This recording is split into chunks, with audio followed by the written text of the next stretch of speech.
Hello guys, welcome to chapter 2, type of research, part 1. In our previous video we have discussed about the introduction to research. In today's video we will be moving on with the second chapter which refers to the various types of research which are there in research methodology.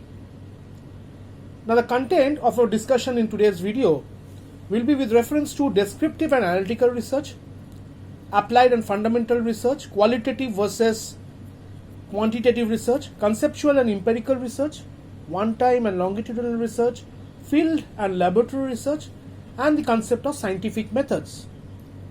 Let's discuss about what we mean by the term descriptive research. Now it says that it is a type of research that describes a population, a situation, or a phenomenon that is being studied. It primarily focuses on describing the nature of a demographic segment without focusing on why, that's the important word, why a particular phenomenon occurs. Now what it means? See, descriptive research is an appropriate choice when the research aim is to identify characteristics, frequencies, trends, and categories. Say for example of the demographic.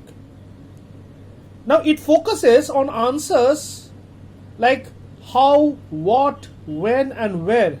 These are the kind of questions which is normally being asked. Rather than why, how it has happened, why it has happened, how it has happened, what is the reason for such happening, when it has happened, where it has happened. But it never asks any question relating to why it has happened.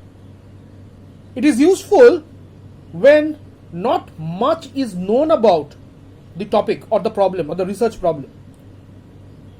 Before one can research why something happened, one need to know or understand how, when and where it has happened.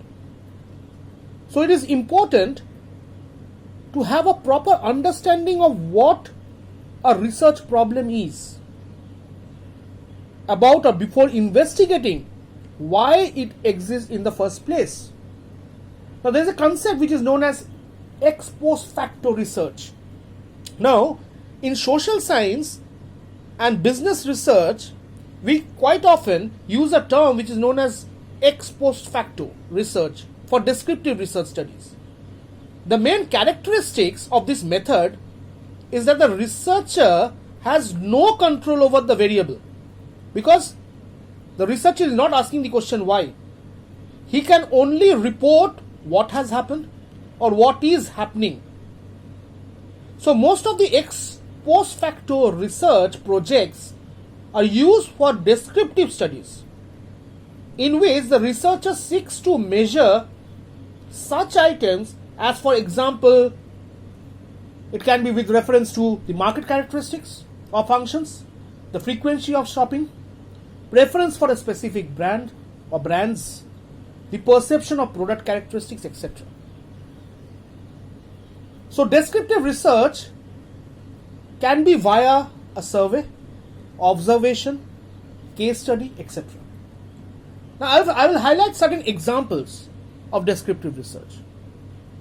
Like for example, how has the Indian urban housing market changed over the last 25 years? Kindly note, I am asking, how has the Indian urban market changed for the last 25 years? How?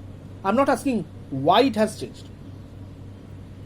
Do consumers of a particular company, say A, prefers product X or product Y?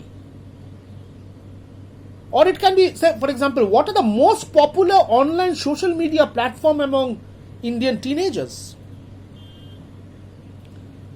How prevalent is the COVID disease in urban population? Comparing students' performance, say for example in a college with reference to two subjects, English language and mathematics, I am not finding out in which subject they have done better. Or else something like a specialty food joint who has launched a new product recipe and would like to understand which particular flavor are favorable among the customers.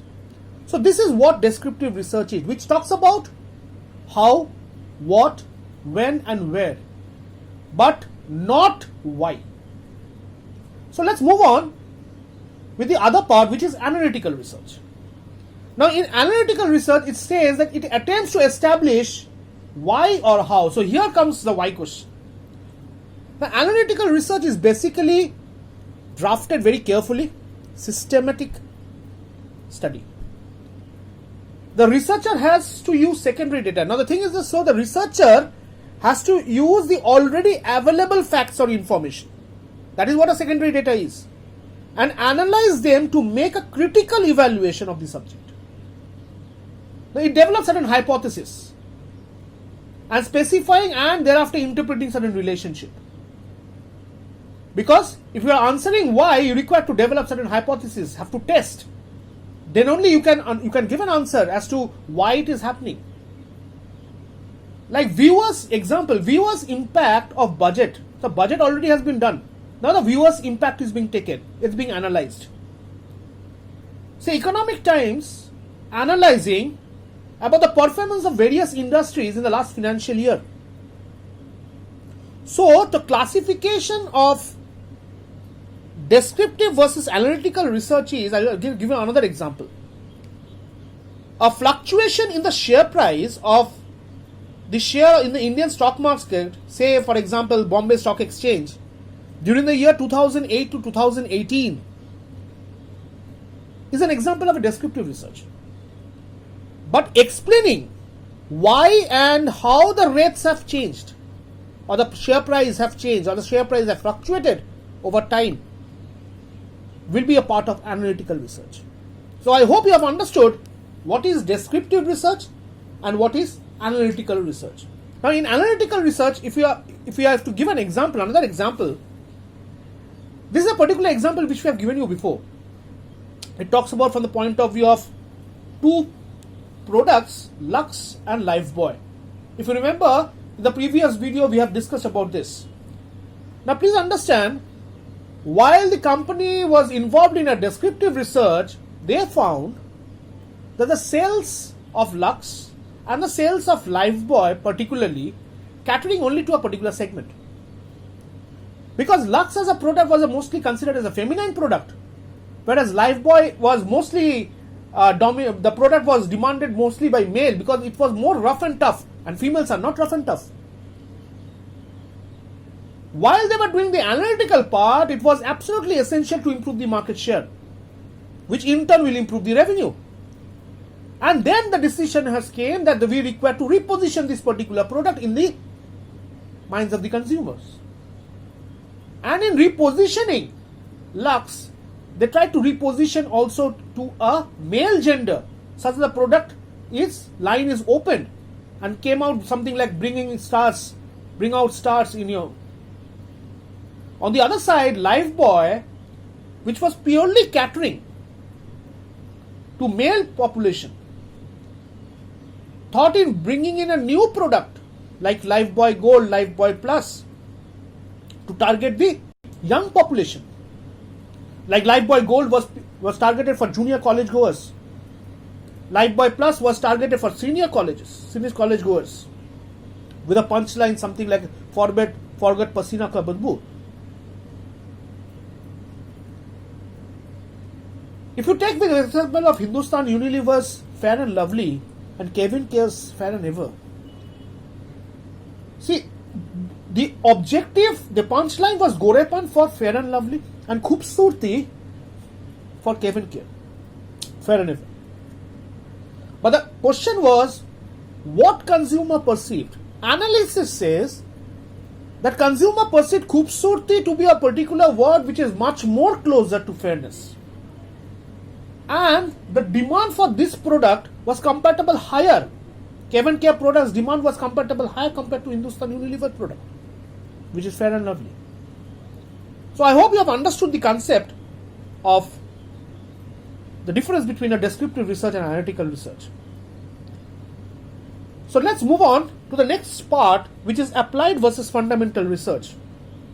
Now fundamental research can also be termed as a basic or pure research. Now this is done in order to improve knowledge enhancement, and it doesn't have any immediate commercial potential. So let's talk about some example. Government of India's Sensex reports and research, which they do, has no commercial impact. Discovery TV, who has that particular channel, who does certain program like Animal Rescue Operation, has no commercial importance. Or something like a Jagore campaign done by Government of India to target voters, which was officially sponsored by Tata Tea. The purpose was not for any commercial purpose. Then on the other side, what is an applied research? An applied research aims at finding a solution for an immediate problem facing a society or an industrial or business organization. If it is industry taking all companies together, then it's said to be a problem-oriented research. If it is only specific to a particular organization, it is said to be a problem-solving research. Now, research studies concerning human behavior carried on with a view to make generalization about human behaviors are example of fundamental or pure research. But a research aimed at certain conclusion, maybe facing certain concrete social or business problem, is an example of an applied research. So, a research to identify social, economic and political trends that may affect a particular institution or a business, or the market research or the evaluation research of such, can be termed as an applied research. Thus, the central aim of applied research is to discover a solution for some pressing practical problems which the industry is facing. For example, for industrial research, which we say as a problem-oriented research, bodies like NASSCOM, CII, World Trade Organization furnish such a report. And if it is specific to an organization, then we talk from the point of view of problem-solving research. So I hope you have understood the basic concept.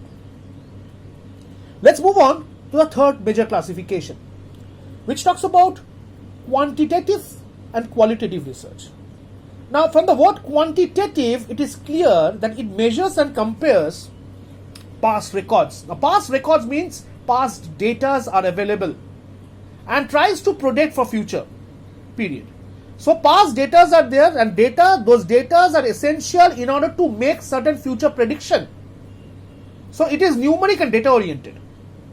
Whereas the qualitative research is termed as more of a behavioral research, a study of consumer behavioral science. Now, qualitative research is based on the measurement of quality or amount.